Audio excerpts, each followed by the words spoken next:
What's going on, party people? Welcome back to another episode of Party XP. It's me, Jeff, and I'm joined as always by my friend Lakan. Say hi, Lakan. Hi, everybody. So we're gonna do like a little turn the tables sort of thing here, right? Mhm. So as you know, and as many of you, if you've been listening for a while, have known, I jokingly call this podcast Roguelike XP because Lakan loves roguelikes and he keeps giving them to me to play. I have a problem. With with varying results, right? For the most part, I think they're a fun concept. I do enjoy most of them, but today I'm giving you a roguelike, Which is wild. This is the Right. first. This is the first one I think in the entire series you've done. yeah. Because I have been playing it. I discovered it on YouTube a little while ago, Okay. and I have been playing it nonstop. And it's really funny because before we started recording, you were talking to me about, you know, how you haven't really been a Pokemon fan in a while, right? Mm-hmm. You see where this is going? I think so. Okay, I'm going to send you the link in the chat here. Okay. So the game that I'm giving you to try out is called PokeRogue. It's developed by Page Fault Games. It's a browser game, Okay. Pokemon Roguelite. Okay. And so one of my favorite parts of Pokemon, besides, you know, I'm all for the adventure, I'm all for the catching, I'm all for the completing of Pokedexes, whatever. I like battling. No surprise, right? That I Yes, of like the course. more competitive, more versus encounters of the game. So for me, the things that I always loved were like the battle tower, the battle facilities in Emerald, and other things of that nature. I played competitively for a while.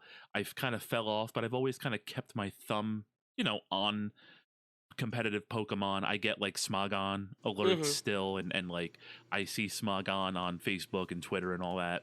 Yeah. So when a game like this came out, where it's sort of like it cuts out all of the exploration, so to speak, Mm. and it's just battles after battles after battles with different sorts of gimmicks and things like that, it really appealed to me. And so when I started playing, like I fell in love immediately, right?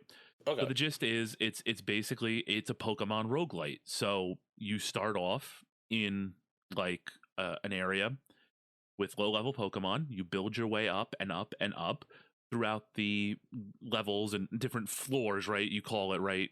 There's 200 floors, kind of like in every other roguelike, right? You have different areas and different biomes that the game takes place in. You'll have like fields with normal Pokemon and grass Pokemon. You'll have a power plant with like steel and electric type Pokemon. You'll have a Mm-hmm. city with like normal and poison type Pokemon and things like that, right? Yeah. Okay.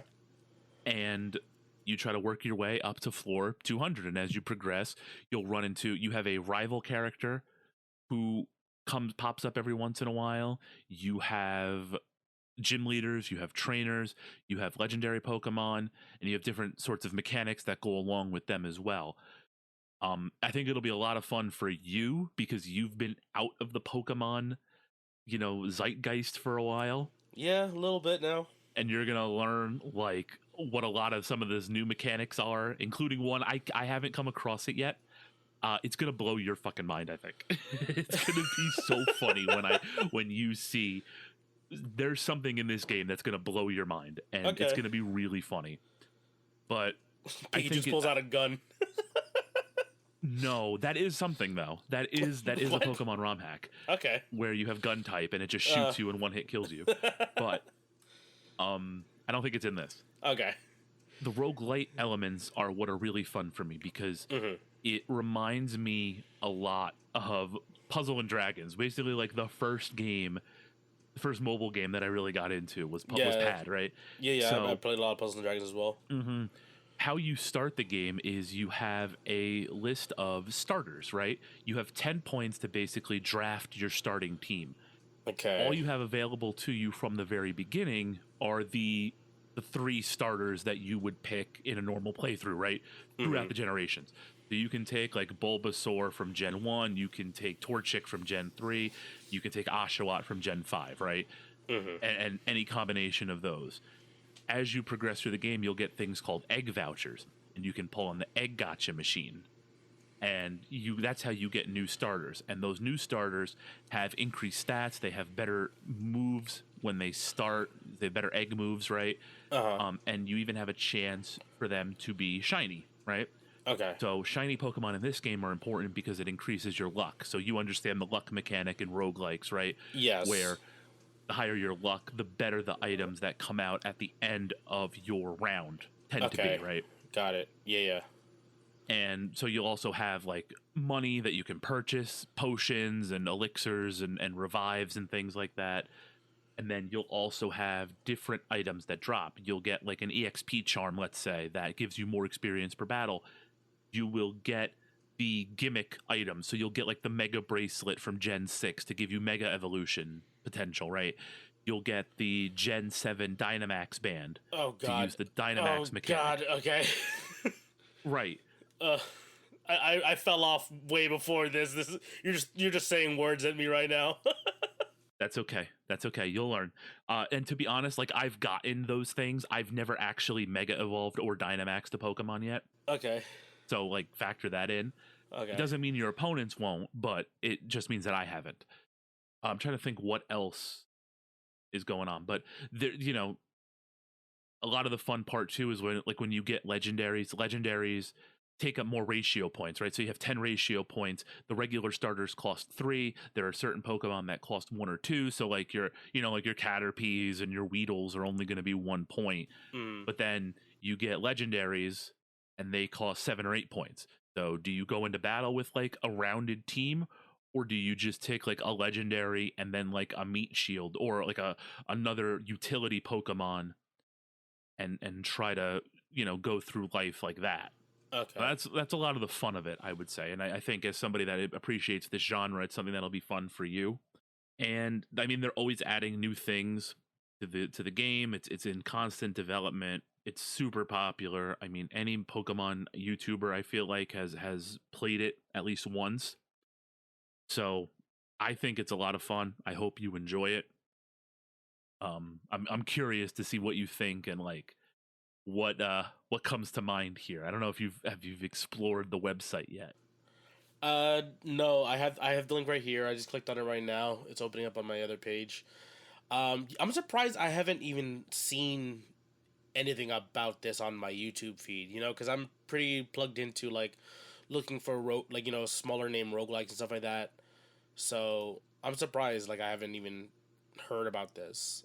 I mean, it feels a little daunting to try to jump back into Pokemon. I'm sure it's a little bit different, but kind of still like I have a basic understanding, right? Still of what the game is at this point, but it's just like all the new stuff that's come along with it. I feel like seems a little like a big wall I have to like climb over to start off with. But I'll trust you on this one, and hopefully I can get into this one relatively quickly. All right, so Lakan's going to go ahead and get started with PokeRogue. For you guys, it'll be a few seconds. For us, it'll be a few weeks. We'll see you on the other side. See you in a bit.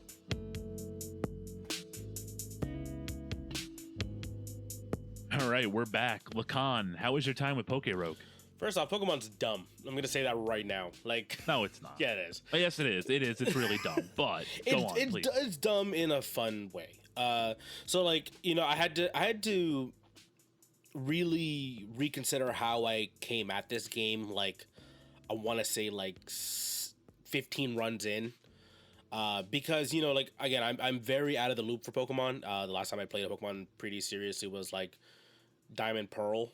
So what was that? That was regular DS, right? Yep, regular DS. Yes. 2006. Cool. So yeah, I am very out of practice, and I don't understand what most of the moves did. So I had to like. Especially when you get, like, so the early part of the game is pretty simple, right? It's kind of like the early parts of Pokemon where you just mash A, use Tackle, use Ember, whatever the strongest attack you got is, just throw it out there, right? Correct. When it gets to that, like, mid-game part around, like, I want to say, like, even, like, level 50 and up for me is when it started getting weird. Because I would start seeing Pokemon I don't recognize. I would start seeing moves that I don't recognize, stuff like that. And even, like, a lot of my runs ended really early, especially when I started off this game. Like I like we're talking like level 20, like 420, 425. Pretty often I would just like lose runs because I didn't know either how to build out my team, Coverages are not good, right? My team composition is clearly not well made. Correct. I take a couple too risky things instead of like spending the money to like, because you told me like money is important, so I would like hoard it and like not use it to res my Pokemon, and then I'd go into a battle with like with an opponent who has like 4 and I'm running with 2, and they're just not powered up at that point, so it's just like I'm getting slapped around in the early part of the game. But once I started rethinking how I was going to approach the game around like 10, 15 or so, I started like going online and doing more research. Okay. That's probably the right thing to do, to be honest. Yeah, instead of trying to just bash my head against it, especially because again I'm very out of the loop here. Like I would have, when I play this game, I'd have to play it on my computer, or I'd prefer to play it on my computer, right? Because I can have a second monitor up with all the extra fucking information that I needed. Yep. Which again helps, right? Like just having like a type chart out there basically, and then just have like the what's called Bubblepedia open, just looking up moves and what damage they do and stuff like that. So there's a lot of that. So it slowed down my runs considerably once I started actually like looking at the actual information that I needed, because I unfortunately there was like you can look at it when you're in between fights or in menus, you know what I mean, stuff like that. But when you're in fight, like after like it's just a lot of menu navigation. So like I have to stop what I'm doing, hit backspace to go into the menu, look up summary to see what my attacks actually do, and all this other stuff. And like and even then, like I had to actually, like I remember when I was playing at work, I would ask my coworker, because my coworker is a big Pokemon guy, and like I didn't understand that basically all attacks did 100% damage essentially. Pokemon, it is an RPG, right? It's a turn-based RPG. Correct. So when I think of it, I think of like Persona, Final Fantasy, Legend of Dragoon, Bravely Default, so on and so forth. Where I'm thinking, okay, every attack is doing a base damage, right? And then everything after that is like, if it crits, it does 1.5 damage or whatever, so on and so forth. If the enemy has specific defenses, again, it just removes away from the damage you're getting. So I didn't understand that all attacks are doing 100% of his damage all the time. Correct. Yep. I will probably admit that I didn't actually know how those Pokemon battles worked back in the day, especially as a kid. I just knew strong moves hit harder. That's it, which is pretty simple. Exactly. But playing it like this and trying to break it down and try to just, because again, like I was trying to think, it's a simple turn-based RPG. I can just unga bunga my way through this thing. No, because I have to worry about typings and matchups and raising my own stats and stuff like that. So it's a little confusing, but then once I kind of, did a bit of slowing down, did a bit of research, my success kind of skyrocketed from that point on. I did win a run through my playthroughs of this game. Okay. So I had one on my 27th playthrough altogether. Okay. But it was just a very different experience trying to get back into Pokemon, and like it felt like there's just a wall of knowledge that I have to like scale again, you know what I mean, to try to play this game again. That's kind of my biggest complaint about this game so far. Okay. So that's all of that. So once you got going, then how did it? Let's talk about that winning run, I guess, a little bit, right? So okay. what kind of changed for you? I know one thing that definitely changed for you, and it's basically the how to win at this game, right? So talk about your team a little bit, because you told me a little bit about it, and what kind of changed for you as you went into this winning run. Okay, so for this winning run, I guess I'll start off with my full team, I guess, that actually won the run. Yeah. So I had an Articuno with Blizzard, Freeze Dry, Roost, and Calm Mind. Yeah. Articuno was kind of just like my all around, because I had him smacking up everything, and I could also have him tanking with Calm Mind. Correct. And that was kind of when I saw that you pulled Articuno, I was like, okay, now you have a chance, because basically the name of this game is Hatch a Legendary, Ride It to Victory. Basically what this game is about. It was that for most of the game. I had a couple floors where I got unlucky in terms of my type matchup. Like I ended up in the mountains a lot, so... And that'll happen. Yeah, so... but then I had Lakan, I think that's the name of the dog? Yes. The dog, rock dog. Which color was the dog? Brown. Okay, it was on all fours? Yes. Okay. Okay. I didn't even know there was another form of it. Yeah, there's different forms of Okay, yeah. Lycanroc. So I like the red one that stands on its hind legs. just a regular ass dog. It just looks Yep. like a scruffy dog. Rock throw, howl, crunch, and bite. I'm pretty sure crunch and bite are overlaps, but I just used them to just abuse flinching. That's okay. That is true. Crunch doesn't have a flinch chance. yes. So okay. I just abused bite every time early on. Because Lycanroc had a pretty good speed stat. Yeah. Yes, it does. And Toxapex. Yes. This is literally the stall, like one of my 2 stall Pokemon. Baneful Bunker, which I was told by my coworker, once they learns that, just do not forget that move. Yes. Veno Shock, Recover, and Liquidation. Yep. So this was meant to stall. Even if it had Liquidation and I had type advantage, it did like no damage because its special attack stat was super low. But it just stalled. I literally just had Recover in there just to literally stay alive. And just let them hurt themselves on me. Yep. Skiploom. What's the Yeah, what's the beginning form of Skiploom? Oh God. Drift something. Hold on. Okay. Hoppip. There you go. So that was my starter along with Articuno. Okay. Got it. So Leech Seed, Bullet Seed, Giga Drain, Stun Patter. Bit of stall, bit of damage. Wow, so you didn't even evolve it into Jumpluff. You didn't even get Skiploom has an evolution? Is it Jumpluff, the blue one with the cotton spores on its head? I didn't know it could evolve. I didn't know that Skiploom That's crazy. What level was it? It was maxed. So then how the hell did it not evolve? Maybe not maxed, but it was like everything was like 100, 100 something. Right, but then how the hell did it not evolve? It doesn't need a leaf stone. Does it not? Maybe I hit cancel at one point. I didn't know you could. I don't know. That's crazy. I had Skiploom. I didn't know it evolved again. That is insane. Okay. That is absolutely insane. Okay, but please, okay. Yeah, so that was basically the other thing. Leech Seed is like the best move in this game. Because it does like a base amount of damage no matter what that scales with enemy health as well and sticks to every Pokemon that you pop in. Yep, the big thing is that it does a percentage of the max health. So when you're fighting boss Pokemon, it does a percentage of their entire health bar, not just the sections of the health bar. Right? So yeah, we'll get into it a little bit more. I'll explain a little bit more the details, people that may not have played the game or may be interested in playing it. But continue with going through your team here. Okay, and last two, Palisand, my other staller, Iron Defense, Giga Drain, Earthquake, Shadow Ball. So and my Palisand like had a decent special attack stat, so I could actually like hit shit with it. You know what I mean? Versus the Toxapex who couldn't do a goddamn thing.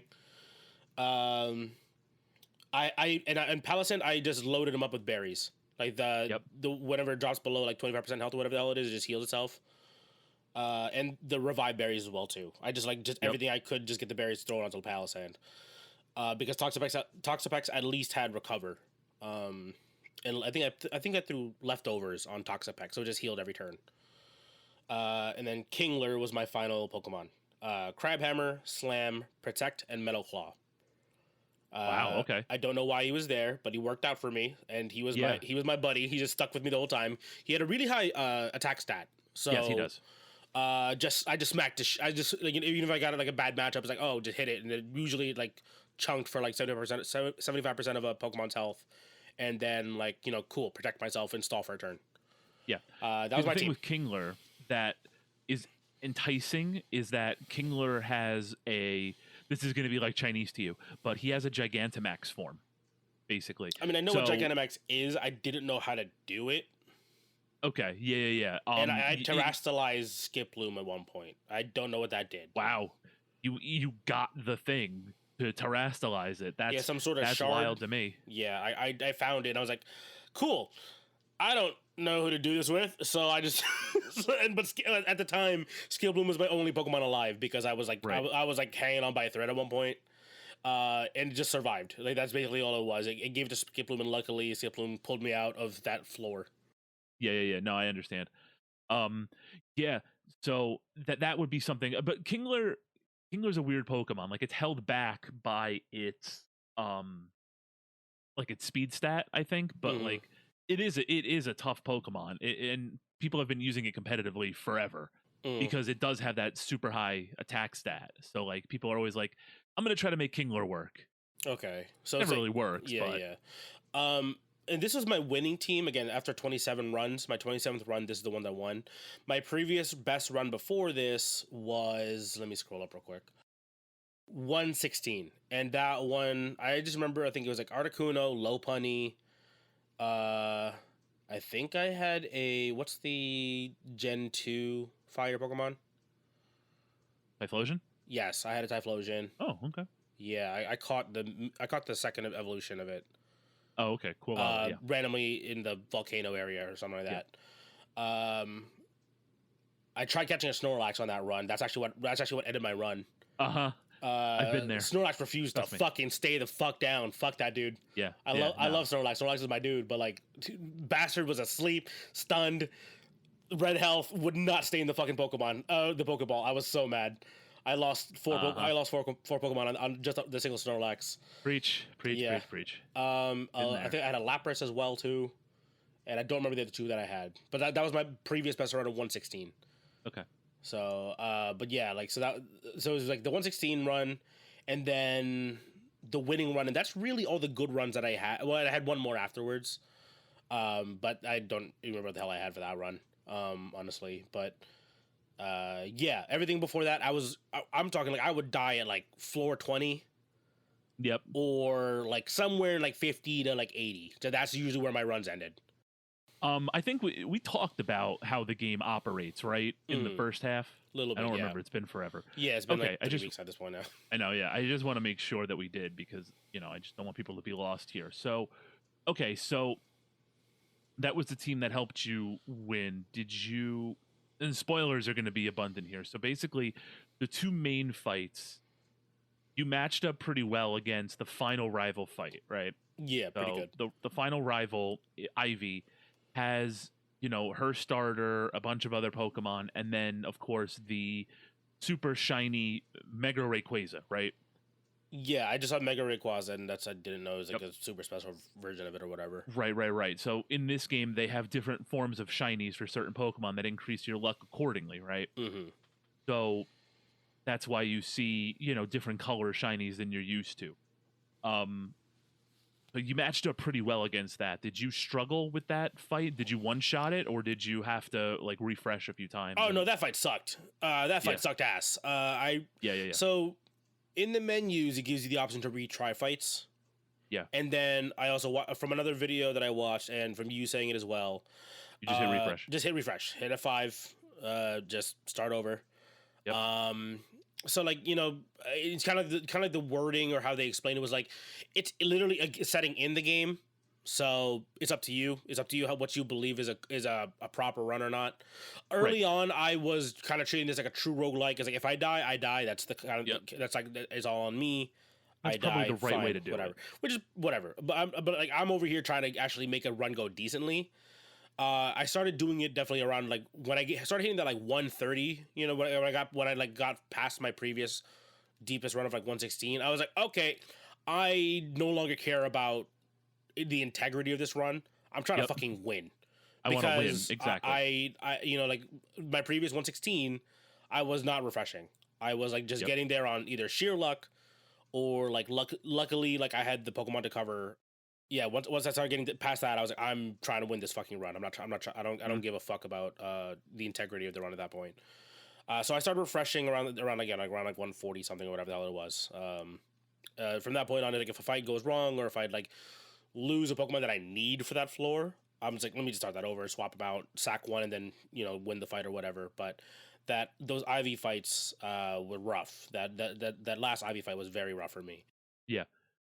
I noticed though, I learned this, and I think you hinted at it, but I didn't know what you meant when we were talking offline about the game. That the AI is very swap happy. Yes. So I basically learned how to manipulate the AI to give myself the good matchup. Correct. One of the boss battles that had like well, I think it might have been one of the gym leader battles where they had like a mix of like dragon and something types, and then you know what I mean, some other stuff like that. Like so like I just kind of like found a way to just manipulate it and swap it out so that I could have the good matchup. Yep. So one of the ways to do this, say I come from a different place from you because not only have I kept up with the series, I played competitively too for a while. Like I would play on Pokemon Showdown, and so the AI kind of behaves like you would imagine a human player would. So let's say they have a fire Pokemon out, you switch in a water type, they would switch out the fire type for something that would resist your incoming water type attack. That's when you know that you have to use a different coverage move. So let's say they switch in a grass type, but let's say you have a flying attack, right? So what you would do is you would switch in the water type and then use the flying attack, predict the switch. The other thing that you can do is you can predict the switch and use like Dragon Dance or Calm Mind or Swords Dance As to a free boost your turn. attack one Yeah, stage. yeah. Correct. So you get a free boost. So that's something that that propelled me to victory. Was I had Pokemon. So I'm actually, spoiler alert, I'm working on a video for this because I thought it was so fun, and I have the free time. I just want to make a video, right? So my team that I used to clear this consisted of, it was Dialga, it was Gyarados, who had Dragon Dance. So Dragon Dance boosts your attack and speed one stage. And then I had a Haxorus, which is the Gen 5 pseudo legendary, right? And he had Swords Dance. So what I would do is I would switch in one of these Pokemon to force the switch and then power up. And then basically, you know, at boosted, nothing was going to kill these things, right? That's kind of what I did with Articuno. Right. So you had Calm Mind with Articuno, who was a good matchup against Rayquaza, who's a good matchup against the final boss because of its ice typing. So that was kind of like the right thing to do. Was you learned how to force switches and take advantage of the switches, which is good, which is one of the things that good Pokemon players do. So I'm basically pro Pokemon now. That's basically what we're trying to say here. Pretty much. Yeah, this was a struggle for me. Like Right, I'm right. just completely being honest. Right. Like again, like I don't know how good or bad 27 runs is for a win, for the first win. I think it's just like in my mind, I was like, okay, how do I cheese this? And that's kind of once I learned that, I was like, I'm abusing the shit out of this the entire time. I think that's what everybody does. Okay, cool. So I'm I not the only think person it's who what does it. everybody kind of does. Okay, Is cool. like, I mean, you have to play within the mechanics of the game, right? So Yeah, that's like, true. if it gives you the option to try again, and I mean, look, number one, for anybody who's gonna give everybody shit for doing this, your favorite creators are doing it. Nobody's one-shotting this game perfectly. Yeah, on their, and again, like early attempts. I had to like stop playing like around 10 runs in and start looking Right. on YouTube, and a lot of them were saying, yeah, we're refreshing shit. Right. And number two, you do that in regular Pokemon games anyway, unless you're doing like a challenge run. Like you Yeah. lose the fight, or if you're gonna lose the fight, you refresh. Yeah, I don't wanna hear exactly. it. Yeah. I don't want to hear anybody. I don't want to hear any comments. I don't want any comments saying, "Oh, you guys blamed it out." No, everybody does it. You should do it too. Stop making things harder for yourself. Yada yada yada. Anyway, where was I going with this? So it's funny with that Ivy fight. I had such a bear of a time on my first deep run. So prior to my winning run, I had a run that got to the final boss fight. So spoilers here: the final boss is Eternatus, who is the final boss Pokemon of Pokemon Sword and Shield. Also, I did not realize Eternatus was an actual Pokemon. I thought it was like a Pokemon fusion thing. No, we will get to that, by the way. Yeah. So it's a 2-phase fight. The first phase, you fight regular Eternatus, and then he Eternamaxes, which is basically just a fancy Gigantamax, and becomes the boss Pokemon, right? Yeah. So I had a run that got there. Ivy was killing me. I barely managed to figure out how to beat Ivy with that team, and then the team as presently constructed was not good enough to beat Eternatus, right? And that's heartbreaking, right? Yeah. Did you ever lose a fight at the end, or no? I beat Eternatus on first try. Oh wow, okay. Yeah. So no resets at all, or basically once I beat Ivy, because was after was Ivy the second to last fight, or where the hell was she? Ivy's 195. Okay. So then from 190 and on, or 191 and on, I did not lose a single fight. Well, Nice. except for Ivy, me having to reach out for Ivy, but like the regular Pokemon, like the robot, I don't know what the fuck they are, the fucking Pokemon robot Pokemon. Oh yeah, the Paradox Pokemon. So I thought those were like a thing made for the game. Nope, they are the newest types of Pokemon. Funny story about that. I thought you could catch them, so I was saving certain Pokemon. I was trying to do that as well too. And it's like, no, you realized, no, you can't do that. I'm like, fuck. Why can't I catch these? I can catch them in the regular games. I want to catch them. Yeah. So from those Pokemon, what are they called? They are the Paradox Pokemon. So Paradox Pokemon, I was fine. I was smacking the shit out of all of them. The Ivy fight was rough, and then what is it, like Iron Valiant, and then Iron Hands, and then like literally what in my mind was, what the fuck is Eternatus? Like when I finally saw it. But every one of those fights I had no issues with. It was literally only Ivy that gave me any trouble on that last floor. Yep, that's cool. So I one-shot Ivy on my winning run. Okay. Like because she's so switch happy and you can force in switches so easily with her. It got to the point where basically I just switched, and luckily enough she had a fire type starter. I switched in Gyarados, who was able to set up multiple times, and so Gyarados ran roughshod, and then I forced the switch out and was able to boost Haxorus up. Okay, so basically those two Pokemon soloed Ivy. I also have like a pure demon Pokemon that I'll reveal in the video. Basically like a status effect monster that just is an unstoppable force. And it's also like, once you see this thing, I will show you this thing offline. You are going to laugh that this thing is like the ender of worlds. So the Ivy fight, we'll focus on this a little bit because this was the most difficult aspect for me, especially towards the end of my run. Because honestly, the rest of my run was kind of like a nothing burger because I smacked everything else, including Eternatus. Right. But with Ivy, unfortunately, every one of my Pokemon, the Articuno, again, reminder, Articuno, Lycanroc, Toxapex, Skiploom, Palossand, and Kingler, they always had another type that was weak to something else that Ivy had. So it was a lot of me trying to remember what the fuck I had and what weaknesses were there. Correct. And then eventually if I realized, oh, they have a coverage move, I can't switch out to this Pokemon. So it was literally I almost started writing down what I was doing in order, like I was playing chess. Yep. And I just started doing that. And I brute forced my way a little bit with Articuno for 2 turns because of Calm Mind, just being able to tank like even like a super effective against Articuno because of Calm Mind. But yeah, that was like, it was rough, but I during that Ivy fight, at least the winning Ivy fight, I didn't lose anything on the way out. Great. So, but it because again I had to just do nothing but abuse the switching and remember what coverage moves the other Pokemon had. So it was a lot of that, trying to remember what they were going to be throwing afterwards, and it almost felt kind of seeded because even if I switched out to a different Pokemon, Ivy would have their Pokemon attack with the same attack every time. So it was like it was like semi-seeded, but semi-matchup dependent. Like, you know, it felt like the AI was reacting, but after a certain point, the AI would follow kind of a script almost. And I kind of I don't know if that was supposed to be a thing or not, but I kind of figured that part out anyway. But yeah, like that's how that was the biggest difficulty for me with Ivy. At least that was like the hardest battle of the game for me. Yeah, I think the big thing is like what am I gonna say here? Sometimes things do wind up like that where you can predict the AI is going to do certain things. It's what happened with me in one of my in my winning run where excuse me.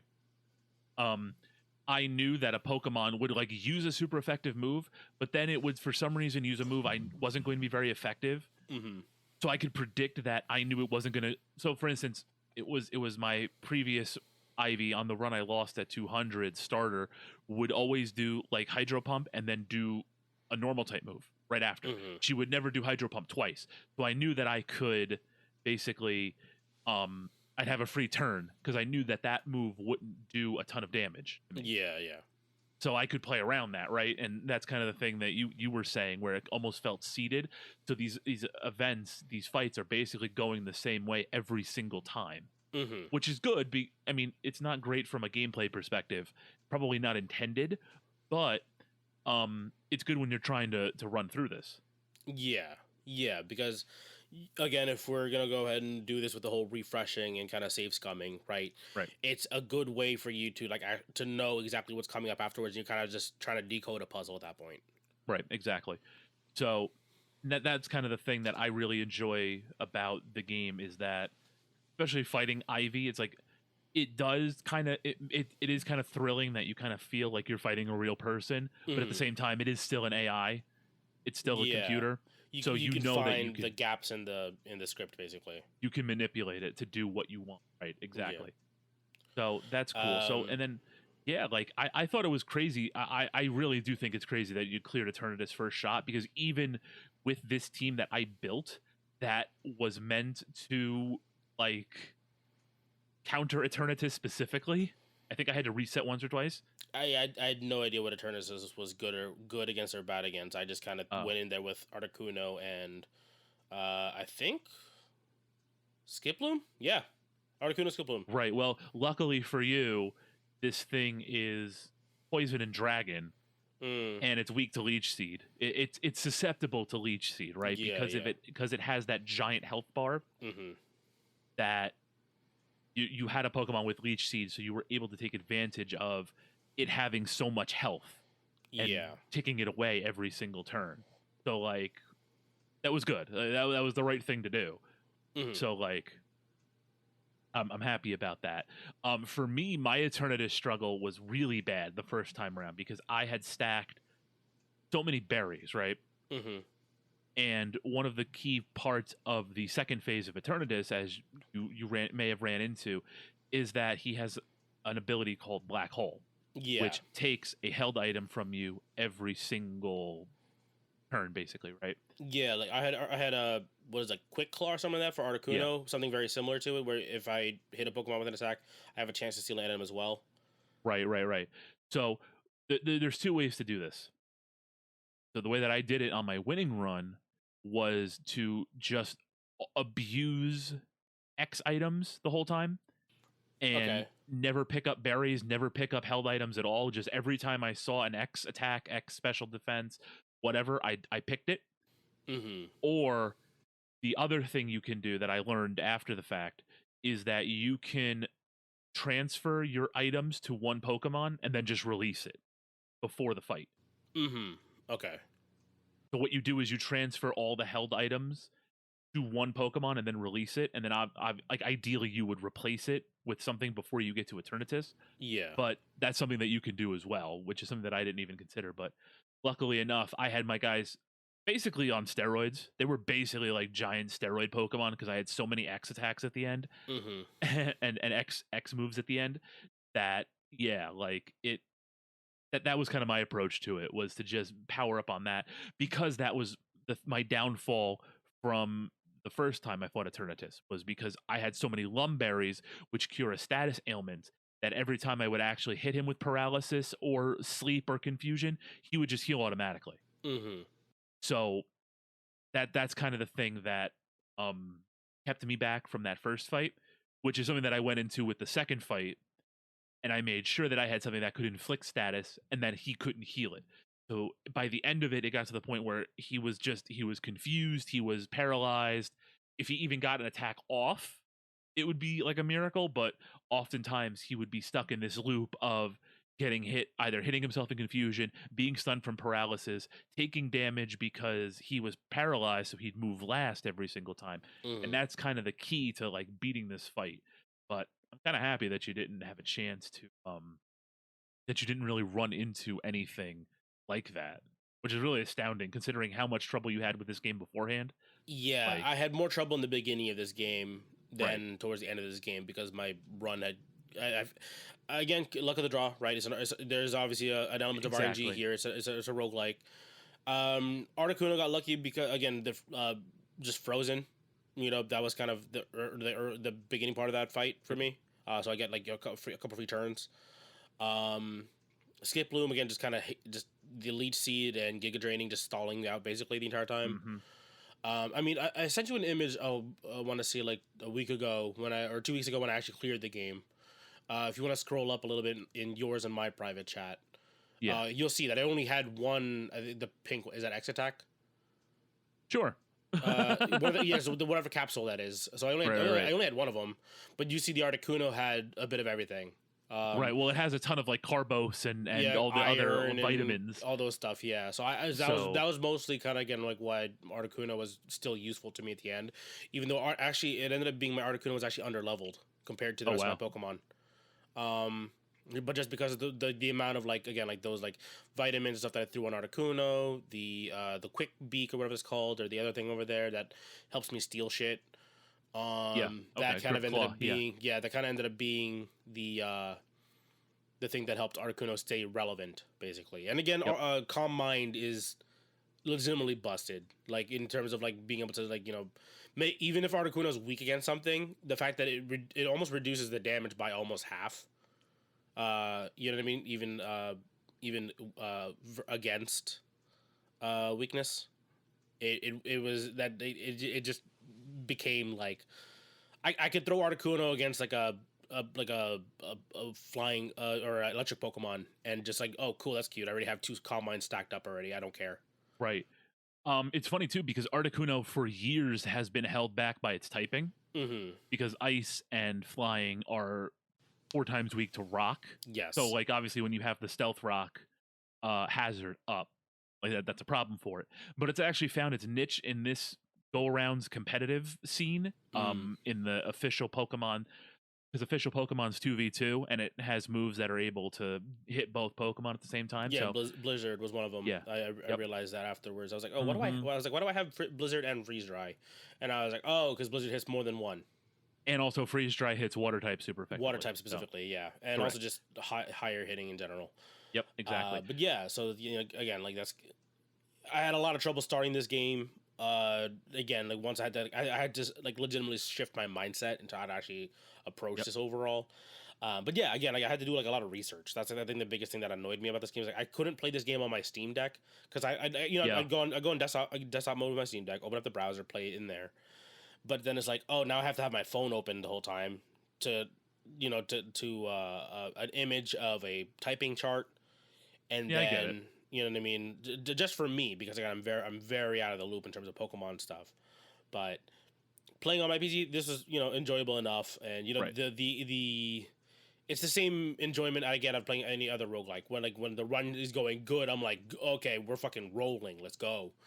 Or when even if I refresh scummed of a fucking trainer battle or whatever, when I finally figure out the order of the fight and I win the battle, I still have like a mini pop off to myself. You know what I mean? Right. So it's still that. It's still like the highs are still there for me. Like that's kind of what I recognize in terms of like a roguelike game, whereas like the lows can feel like you're just getting beat up on. But the highs are like some of the best you can experience, especially within like a 1-player game. Yeah, no, for sure. Yeah, no, like clearing that run, like knowing I'm gonna win, was such like a cool moment, and you're like finally, kind of like how it was with me with that, other roguelikes that I've cleared, and it's just like finally all this dying leads to something. Yeah, I finally get rewarded for my efforts, basically. Yep. Did you run into any of the gimmicks outside of so we mentioned Dynamaxing, right? So there's a couple of gimmicks in the game that I wanted to touch base on. Let me pull it up. I'm assuming you mean stuff like fusion, terastallizing. Yes, exactly. So only one of those is not a mainline Pokemon thing. We're not fusing Pokemon in the mainline games yet. I know that's from the Pokemon Fusion page thing. Yep, exactly. I did that. You did that. I did. I got the item to do it. I fused my Krabby and my Ekans. Okay. And it made Crack. A very unfortunate name, but it became a thing.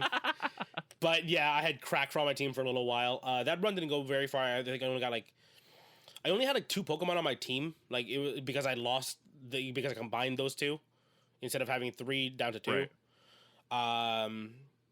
and I just like got really unlucky with Krabby just smacking things to kill them. And my other, I forgot who the hell was my other Pokemon at that time. I think I had Mew. I had Mew at the time. Oh wow. Okay. So, and Mew would just one shot shit. So it was like I couldn't catch anything because Krabby was hitting shit super hard, and so was Mew. And I just got really unlucky in trying to actually like lower Pokemon down to catch them. That run ended at like 40. And even then, it's wild to me that, you know, having like a max level Pokemon, two max level Pokemons, one of which being a fusion, is enough to carry you through like the early part of the game. Kind of weird. Again, I don't know how the game actually plays or how that's supposed to work or not, but it worked out for me, at least for a little bit, and then eventually I got slammed by like a typing thing. Yeah, no, I dig it. So I had the Splicer drop only once for me, and it was when I only had one Pokemon. I couldn't even use it. Yeah, that's very unfortunate. Yeah. Yeah. I was like, I'm not fusing my Mew with something, so I'm gonna put the Krabby and the Ekans together. Right. The other things, obviously, the Mega Stones, the Dynamaxing and the Gigantamax forms, Terastallizing. I don't know if Z moves from Sun and Moon are in here. I'm not quite sure. Don't even know what a Z move is. So right. So, did you run into any Megas? Were you able to Mega evolve anything? No, I'm gonna assume no, because I every time I saw something that said like something that I didn't recognize, I'm like, I would try that, but I didn't see it, so I don't think I ever saw one of those. Yeah, no. So on my first run, I ran Houndoom, which is kind of like a fine Pokemon. I was banking on the Mega Stone to drop, and it never dropped. Okay. So, which kind of also changed my thinking about the game, where it's like, if I have to rely on a drop for this Pokemon to be good, probably shouldn't use it.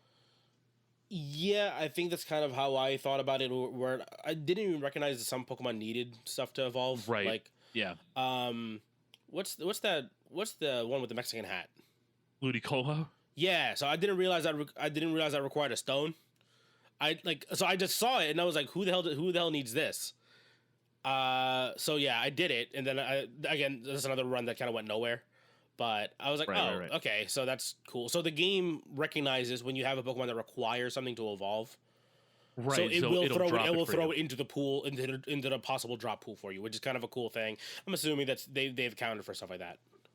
Yeah, no. So every single you'll only see certain items drop for the most part when you have a certain Pokemon. So for me, like, obviously I've been running a lot with Dialga. So I get an item often that drops that would change Dialga into a different form from Pokemon Arceus. Okay. So, and that only happens when I have Dialga. Got it. Okay. Yeah. So, like, I think it does a good job at realizing, again, so, like, my first run, I had a Pokemon from Gen 5 that could Gigantamax, and then it would drop, like, it dropped for him, and I was able to use his Gigantamax form. Doesn't really do anything, though, I don't know how much it does, unfortunately. Is it just like a health boost or something? I don't even know what it does, to be honest with you. Because, like, in the base games, the Gigantamax gives you, like, new moves that you can use. Oh, it has new base stat totals. Okay. Yeah. Okay. All right. Yeah. So they are stronger than their regular forms when you're able to Gigantamax them. So that is the case. Let's just see by how much. So here's the thing. The thing that I had a question about. So I had to ask my coworker, because again, he's a big Pokemon guy. Luckily, I had him, as my encyclopedia while I was playing the game during lunch. IVs, are the max is 31? 31 is the max. Okay. And I think there's a thing where you can only have max in like 2 or something like that. A couple. Okay. Yeah. I think it's like a max of like, I think only like four stats can have max IVs or something like that. I don't know. So one of that first run that I had, the one that got me to 116, I had a Baniri with a max stat, with a max attack stat. Yeah. So Baniri, luckily enough, just smacked shit, and basically they just died. Yep. Eventually Lopunny, same thing. Just if it evolved to Lopunny, just smacked the shit out of everything. again, that was like the first moment I had with understanding what the stacks actually meant. Because earlier on, I just know, okay, yeah, special attack means elemental moves basically, and the impact or what the damage type. Yep. So like I had to relearn all of this shit basically. And like when that clicked, that's when I started like, okay, let me do a little bit of research, have the stuff available. And again, like the game had to change. I had to change the way I looked at the game because of like like when one thing kind of finally falls into place, and you start unraveling the secret. Yeah. It was that. It was literally the IV stuff because I had no idea what the hell IVs meant. Right. I had no idea what natures were. Yep.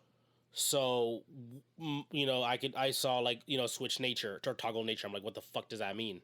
Yeah, because it just says like, this is this, and then like sometimes it'll have like a plus, and then it'll do like plus minus. I'm like, oh, okay, you know what I mean? Then it finally clicks, and then I started realizing, okay, I'm gonna start catching Pokemon as much as I can. Like, so Yep. I had like 5 runs where I was like, I don't care about going far. Obviously, I want to go a little bit far so I can grab different types of Pokemon. But for the most part, I was like, I'm just gonna catch as much as I possibly can. I did not care if I lost a run or not. I just want to see if I can catch better versions of the Pokemon that I already had. Yeah, I think that was one of the couple of things that I was trying to help you with was like, okay, there are natures. Sometimes natures don't do anything. They're just neutral natures. Sometimes they're beneficial. Sometimes they're detrimental, right? The other thing too is like, once you like the starter Pokemon are there to get you started, but they are not to be used like once you start hatching eggs and catching Pokemon and getting your legendaries because they don't have any IVs, so they don't have any stats, right? Yeah. So that was kind of the big thing for me that I was trying to get through was like, um, you know, these Pokemon are only going to get you to a certain point. So And I've seen people who play this game, obviously content creators who make a living off of playing this game and stuff like that, right? They can do that. But me not knowing what the fuck I'm doing, it is much more difficult for me to just stay with the stock Pokemon basically. exactly, and but then the problem becomes like you're at a disadvantage because your Pokemon have no stats. Yeah, basically. They have lower stats than you would normally have, right? So, or that you would want to have when you're playing this game, because obviously all the other Pokemon are going to be super strong. So Yeah, so literally my second note in this game of me playing, first one was I am bad at Pokemon. So the second one is I don't know much or anything about statistics on how moves work or Pokemon stats. That is like literally the second thing that I acknowledged when I was playing this game. So when I finally decided to go back, I was like, let me actually try to like learn this a little bit. That was one of the big turning points for me.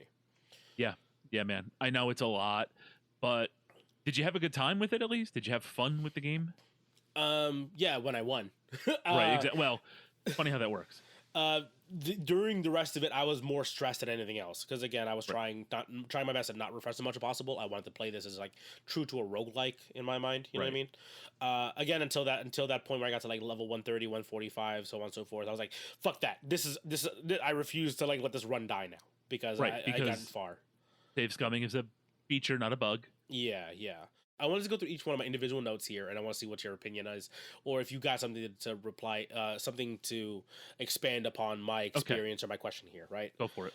Okay, so spending most of my time hitting Shift or C to see my Pokemon stats and make choices from there. Yeah, that's good. That was a lot of it, and then eventually the one after that was, okay, I'm slowing down my game a lot, but I'm hitting Escape to go to my Pokemon and Summary a lot to see what matchups are good. That's just because you didn't know the matchups and you didn't know what you were fighting. Yes, but I think that was also important for me to like slow down and actually think about what the hell I'm doing. Agreed. Completely agreed. Boss battles. Do Pokemon regularly have 2 health bars? Nope. Shields are made for this to make it a little more difficult. Okay, and duel battles are random, but also increased by the charms, right? The lures, yes. Okay, cool. So I'm not crazy about that then. So trying to find the balance of like taking duel battles early to get more experience, Correct. versus risking getting knocked out early.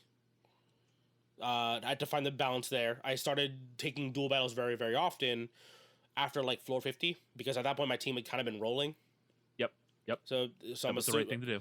Okay, cool. So that's a tip for anyone else who is trying to get into this, just like me. If your team is rolling, start grabbing dual battles. Get the extra experience. The rival character is cute, and then becomes very yandere as the game goes on. Because like their quotes become more and more like kind of like Angry and kind of dark undertoned, right? Yeah. Trying to get you to go the fuck home. Bitter. Yep. Yeah. And then even the last fight doesn't say a fucking thing to you. She's like, hey, fucking square the fuck up, bitch. I was like, okay, Right. we're just gonna go straight into it. No, on 195, she has like a little speech that she gives you. It's one of the other 100 floors where it's just like, but also feels weird because I'm like, this is the weird thing about Pokemon to me is like it always feels like a fucking end of world scenario. Right, and it's just these little creatures. Yeah, and you're a 10-year-old. Yeah, So there's that too. And then I asked you offline if she was created for the game or if she was actually like a rival in one of the previous games or not. Yep. Okay. Nope, created for the game. Same thing with the player character. Got it. Okay. Learn the structure of the game. Learn that trainer battles happen either every 5 or every 10 battles for the most part. At least early on. I like at least like until like level 30, I think that's the case. And then you start kind of getting randomized. Like you can have 2 trainer battles in a row. Yeah, it kind of feels that way, right? It kind of feels that way. Where early on's pretty structured, I think, because it's like giving you time to breathe, right, and like kind of like set your team up a little bit. Yeah, I could see that, but I do think the trainer battles are random. But I think like each floor has a different chance to be like a trainer battle, but or like a rival battle or something like that, right? correct, Basically. right, Okay, or like cool. a Team Rocket grunt or Yeah, Team Galaxy, whatever grunt. Okay.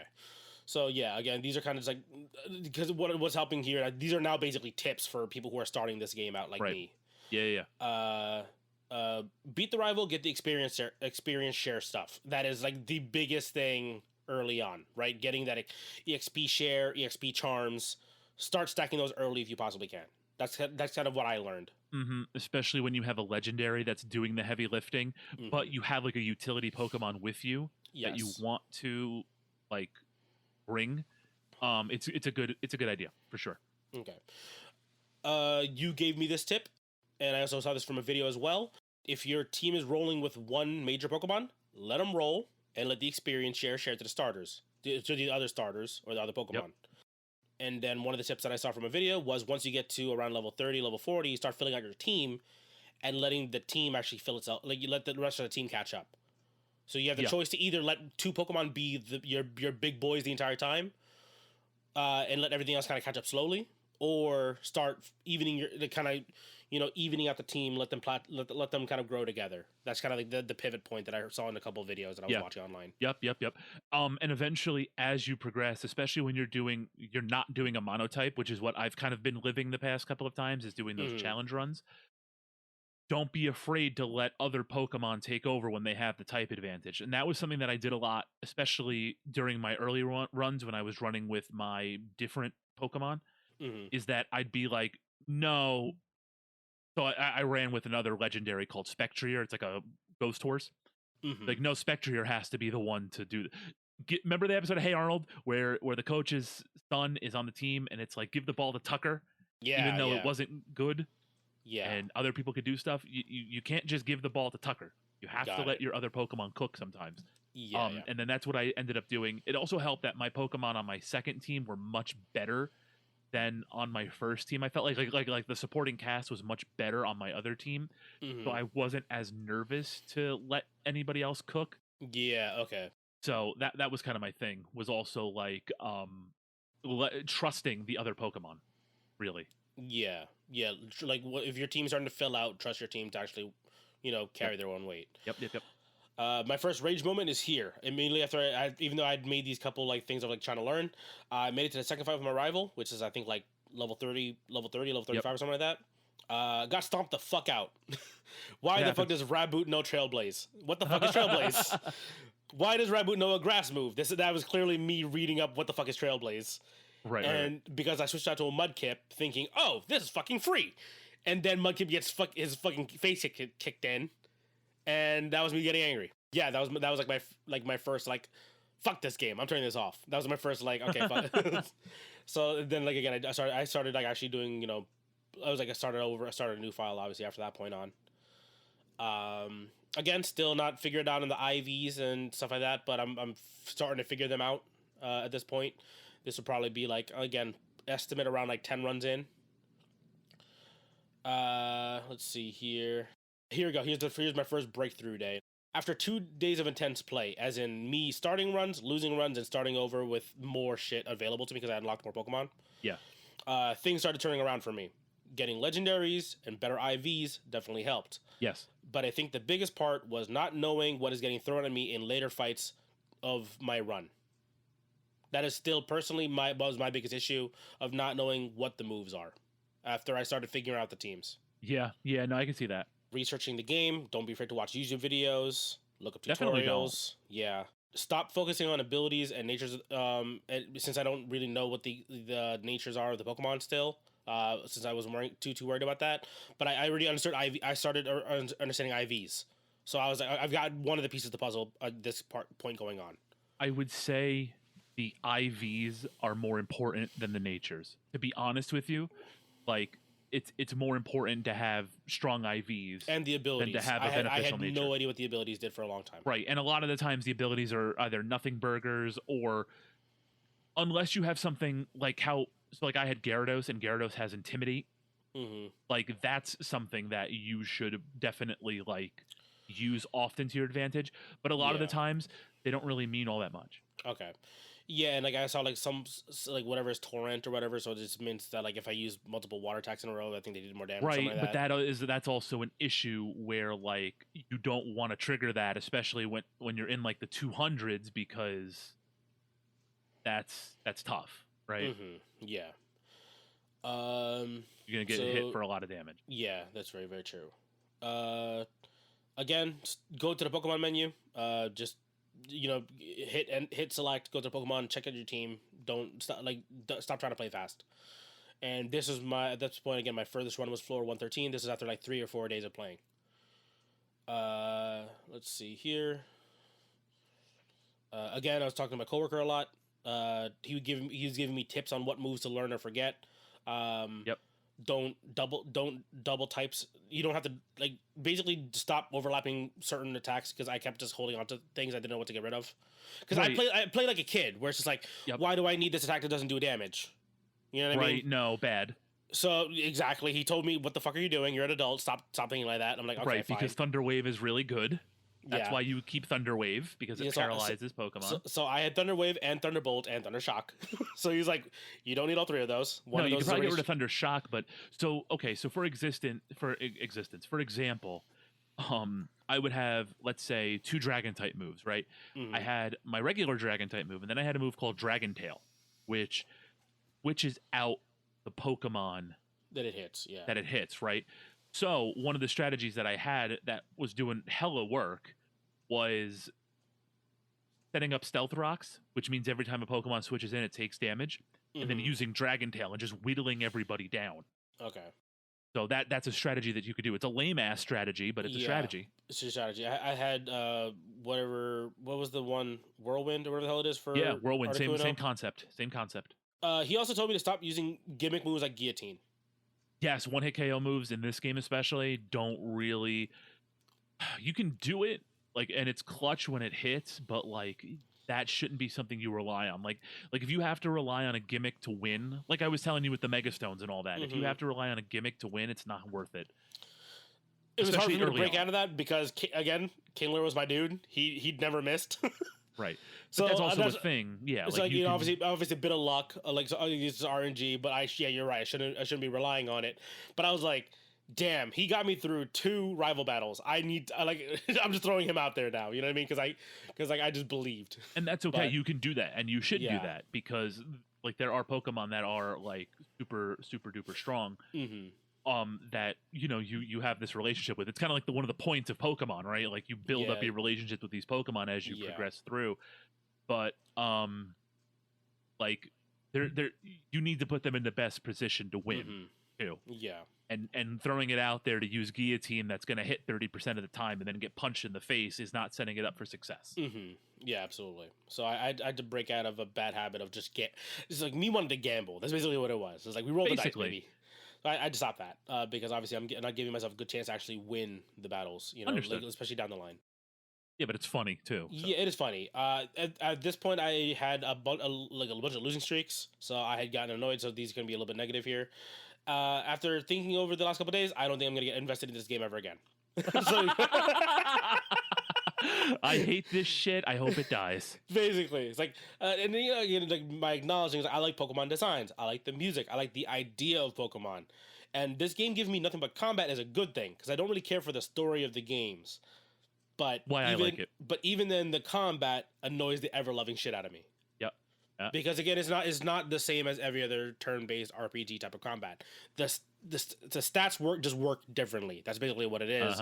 And I just didn't want to get myself involved in this rule set. You know what I mean? That's basically what it was. It was me being stubborn and not and thinking like, oh, this isn't how other RPGs work.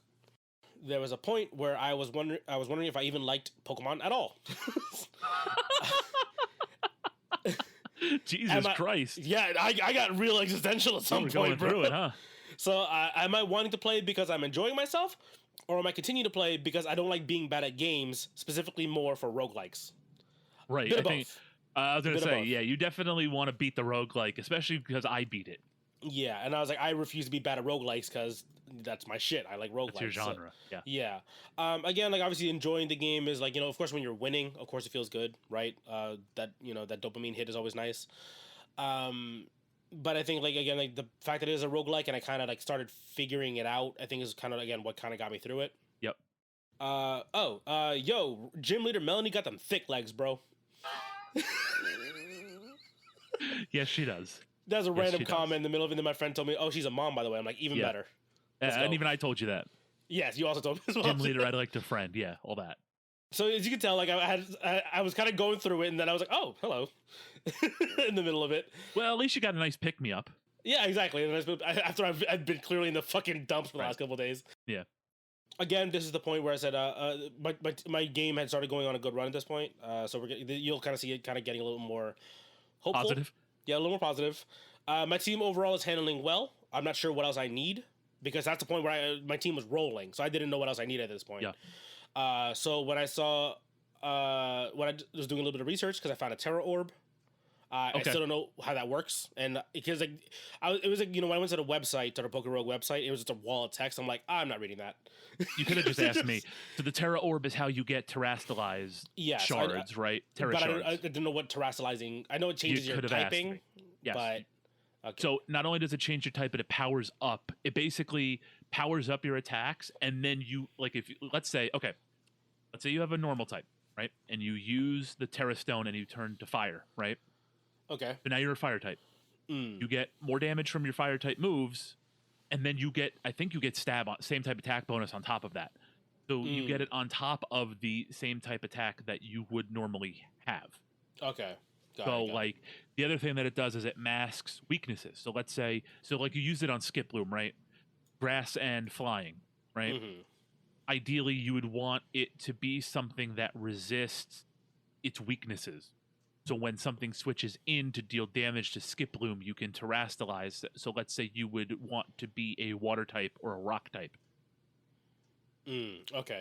So when the way the Terra Orb worked is that once you do it, it stays that way for 10 fights. So that's why I was like kind of confused about it. Oh, okay. I didn't realize it. I thought it just stayed. So I made Skiploom it said rainbow. I don't know what that meant. Oh, I'm pretty sure you made it a Terra type, which is like the new type in the game that hits terastallized Pokemon stronger. Okay. And yeah, that's good. So it didn't do anything for me basically because I fought no other terastallized Pokemon. Oh well. Yeah, so I just did it because I thought it just meant maybe it covered a bit of everything. I should have read it, but there was a wall of text, and I was like, I'm not reading all that because I'm very annoyed. But I'm also this run's going. I probably should have read it though. To be fair. Or you could have just asked. What is Terra Orb? Yeah. At Rival Fight Room 145, this is the one where it said Rival Ivy doesn't even say anything to you. She just goes into the fight. Yep. And I one-shot Palkia with Articuno there, so I was like, fucking go. Did she have Palkia? Yeah, she had Palkia. Oh shit! Yeah. Damn, you got a bad roll. It was Articuno and Lycan Rock just fucking doing work. Like literally, Right. just those two Pokemon smashed all 6 of hers. Articuno had Freeze Dry and Blizzard, so just hit everything. And Lycan Rock had Rock Throw, and because again, it's a fucking stun for free hits. Yeah. So yeah, there was that working out. Again, at this point, I'm very comfortable figuring out how AI swaps with Pokemon. You can manipulate which Pokemon come out and throw out attacks to your type advantage, or bait out swaps, or get free turns. Yep. So that was, again, this is relatively late at this point, right? Because my next comment is floor 191 onwards are fusion Pokemon. This is very late into my run at this point. Yeah. Final rival battle, rough. Again, I F5'd a lot in this one. At least 15, 20 times. Oh, the thing that was cool to experience was seeing the whatever version of the Elite Four that I got. Yeah, that is really cool. Like how it's always different. So like I had like the Gen 5 Elite Four with like the Gen 7 champion, and I thought that was really sick. Yeah, I had Gen 1 Elite Four. Okay. So that was that was like Agatha, Lorelei, Lance, and Bruno. Yeah. And my champion was, who the fuck was my champion? How? Cynthia. You got Cynthia. Oh yeah, shit! You got like the hardest fucking people. Shit.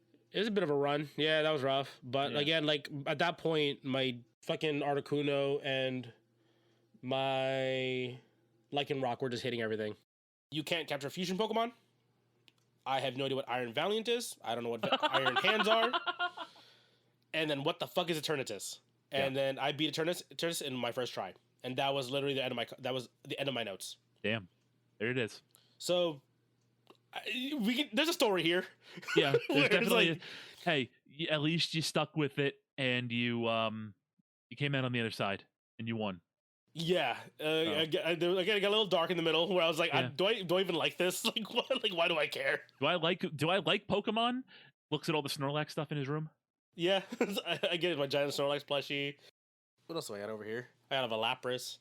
Yeah. But but again, it's like, I think that you were right that this would be the best way for me to get back into at least somewhat enjoying Pokemon. Yeah. At least specifically the gameplay. Because it doesn't no story, it's just battles. Yep. The issue is having to prep, like having no real time to prep between battles, unless if or in the middle of battles, like you don't get the item bag, obviously, right? Everything has to be done between battles to prep for the next fight. Right, I think that was the biggest thing that I had to kind of overcome, because I'm like, man, I would love if I had a fucking full potion right now. You know what I mean? Like, yeah. So it was a little bit of like reconfiguring how I thought about this game in the first place. Yep. So, but again, at the end of the day, I got one winning run and a couple like deep runs in. So I was like, okay, I've clearly not mastered the game, but I understand how this game works now, and I understand why this can be enjoyable. Yep. Definitely. I think for me, for a guy who's very out of the loop with Pokemon, still a little hard to to really be like, yeah, this is fun, because it's like at this point, it's like, am I saying this is fun because it is fun, or is it because I'm winning? Good point. Yeah, definitely a good point. Yeah, but I think like this was a nice little refresh and a nice way for me to get back into the world of actually playing the Pokemon. Because again, I have not played a proper Pokemon game since Diamond Pearl. Yeah, it's been a while. So this is a little different, but it is at its core the same Pokemon gameplay that I experienced as a kid, just a little bit more complicated. For sure.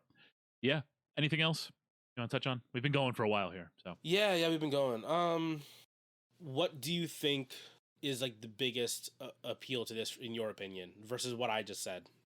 As far as what made this appealing to me?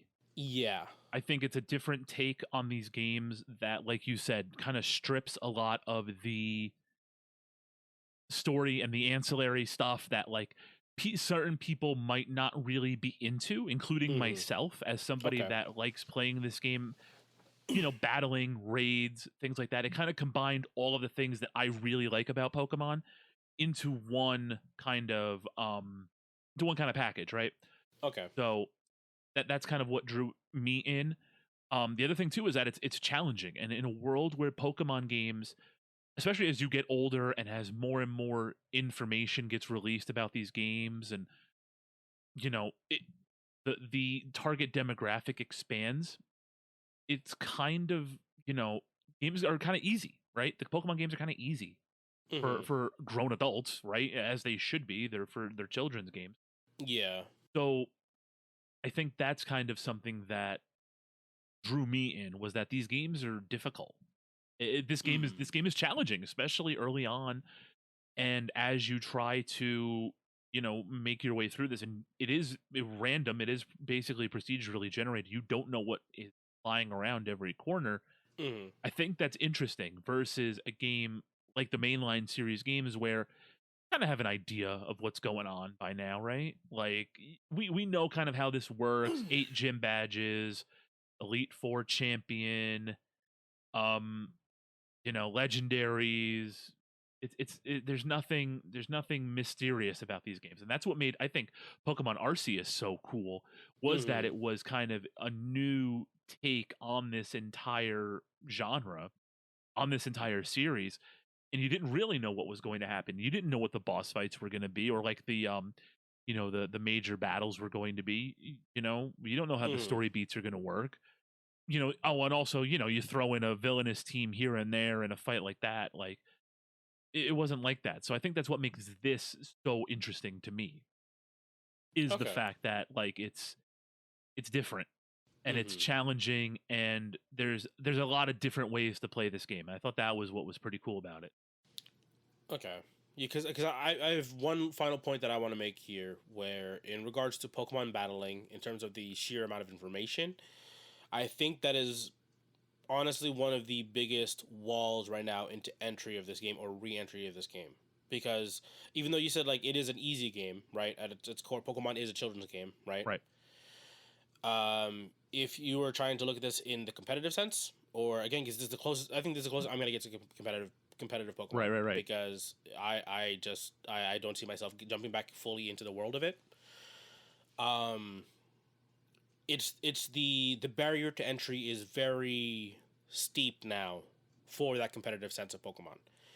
I compared it to League of Legends or Rainbow Six Siege. Okay. Weird, but follow me here. League of Legends has over 150 champions, Yeah. and each champion has 4 abilities, 1 to 2 passives, right? And then matchup information for all of those. Same as a Correct. fighting game, right? There's a lot of that. You have to like know Yep. the matchup stuff of that. Yep. Yep. Yep. Now and then now every team has five. Every team has 5 champions on it. That's a With lot of things you got to know going into this. now builds, they have to be Uh-huh. reactionary, right? If I'm losing my fight, even though I should be winning a matchup, I have to pivot, right? If I'm playing a bruiser and I'm getting fucked up, if I say I'm playing Renekton and I'm playing as a Darius, which I can go even on, right? But he fucks me up. Yep. I am now switching to tank, and I have to do that on the fly and hopefully figure out what my new role is. Now I have to think about build order. What's the gold that is available on the team? Who do we shut down? What is our new objective? Right? Who do we try to take down on their team? There's a lot going on. Right? There's a lot of information. Rainbow Six Siege, map knowledge, weapon knowledge, what your gadgets do. Right? Your actual ability does, Uh-huh. kind of thing. Right? It's, yes, at the core of both these games is like of all these games is kill the enemy team, right? That is the basis of these games, right? If we're gonna Mm-hmm. really dumb it down and simplify it, but the amount of information around the actual game is a lot. So I think that was the most daunting thing for me of playing this Pokemon game. Is like, I don't know what the fuck these moves are. Try to remember all the typings. Again, luckily for me, I played it as a kid, so I remembered Right. most of the typings, right? But then I would forget. Wait, poison, bug, poison, grass. Which one of these is good for me Well, or not? it's funny because you played Pokemon as a kid where poison type was broken in generation 1. Mm-hmm. So you thought that poison and bug and grass all had these unique relationships, but in reality they weren't intended to. Yeah. So it was a lot of that. It's a lot Yep. of me forgetting that that flying type beats grass. Yep. is a lot of like, oh shit, that's not what I meant. I'd switch out, Pokemon get smacked the fuck up, refresh, try it again. Um, Again, coverage moves. Not really a thing that I even remember from playing as a kid. Because again, Unga Bunga, I just picked the hardest hitting moves, that's all I cared about. Right. Did not care about anything else. So stuff like that, coverage moves, typings. I don't really remember what the hell Dark, Steel, and Fairy are good against still to this day. Right. Well, you never experienced Fairy because you stopped playing in Pearl and Diamond. Fairy didn't come out for 2 more games. So there we go. Yeah, so I didn't even know what the hell these were. All we knew that back in the day was Dragon was overpowered. Now it's just fine. And Exactly. now it's pretty good. It's pretty good. Yeah. It's just, again, the sheer amount of like catch up I had to do to really experience and play this game properly was a lot. Yep. And I think again it is like the barrier to entry to try to get back into, again, not just for this, but again, let's say I wanted to get into competitive Pokemon, that barrier to entry is very, very high. Oh yeah. And so I think that's the biggest thing that kind of threw me off of it, and again kind of turned me off to the Pokemon games in general. Especially because again, it's not the whole idea of like the Pokemon game going on an adventure and stuff like that. It's the battling with friends that used to be fun, but now is a fucking is literally a spreadsheet of how to play the game.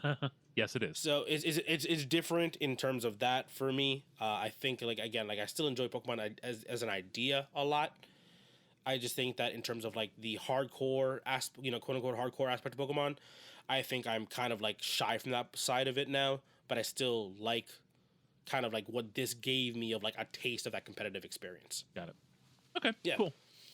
So I don't hate it. Right. I do recommend this for people who are trying to get back into Pokemon. I think this is genuinely one of the best ways to do it. Or if you like Pokemon. Or if you like Pokemon and want more of it. Because, one last thing. Because Kevin told me this is kind of like one of those things that people have kind of been asking for, essentially, right?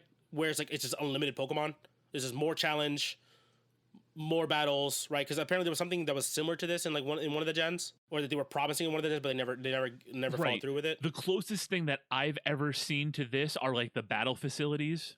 Okay. And then also kind of like in the newer games, you had Dynamax Adventures in Sword and Shields DLC, where basically you were it's basically like a dungeon, and you would have to like go level by level, and then the end fight was a legendary Pokemon that you could catch, but you couldn't bring your own Pokemon in. You had to use like Pokemon that were given to you. Got it. So, okay. But none of it is a Pokemon roguelike. None of it is like this. So this is kind of uncharted territories. And a very, very specific experience that Pokemon players, that a large amount of, apparently not just, a couple, but a lot of people have actually been asking for. Yep. Very cool. Very cool. Again, thank you for tossing this to me. It was definitely an experience. I do see myself actually playing this more. Yeah.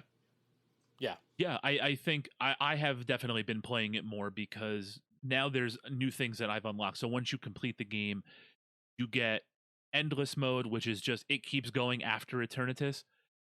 You get challenge modes, which means we're doing a run with only one generation of Pokemon, one type of Pokemon.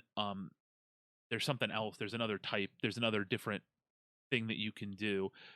And then of course there's unlocking new Pokemon. There's completing this with different Pokemon. Like I'm doing Mono Steel right now, and it's definitely interesting. I hate fighting types, but it definitely does change the way you play the game. Even though I'm using Dialga still, like it has changed the way that I have to play the game because I can't catch things that would, give it some. I can't catch a water type unless it's Empoleon, Water Steel. I have one Water Steel option that I can catch. I have limited things against water or fire and fighting. There's only a handful of Steel Fairy or Steel Psychic types, right? And I have to rely on them to spawn to catch them. And I've just been getting all like the outdoor domains. I haven't been getting any of the inside places yet, which sucks. So I'm kind of like going through it. It is a lot of fun. It is something that I'm really into, again, because I really like Pokemon. So like for me, like this is a lot of fun. It's fun to try to do all these things. And again, I also like tinkering with high level content and like challenging stuff. So like it made a lot of sense for me to be into this. But I'm happy you enjoyed it at least. Yeah. Even if you was, giving you some sort of existential crises throughout. Yeah, I had a time. Right. Thank you, listening, for joining us. If you've enjoyed your time here, you know the deal by now. Like, comment, subscribe, repost, share your thoughts on Spotify or wherever. We're on Twitter, we're on Instagram. Come, obviously, Party XP, come find us. Let us know what you thought about PokeRogue. If you have your own fun experiences, feel free to share them with us. It's always fun to kind of compare, especially with games like this where each run is so unique. It's always fun to hear how other people kind of approach certain problems and go from there. So definitely be sure to, share your experiences with us. And if you haven't played it and this is inspiring you to play it, let us know how it goes. I'm definitely interested to hear kind of what's going on. So, stay in touch and we'll talk to you again real soon. See ya.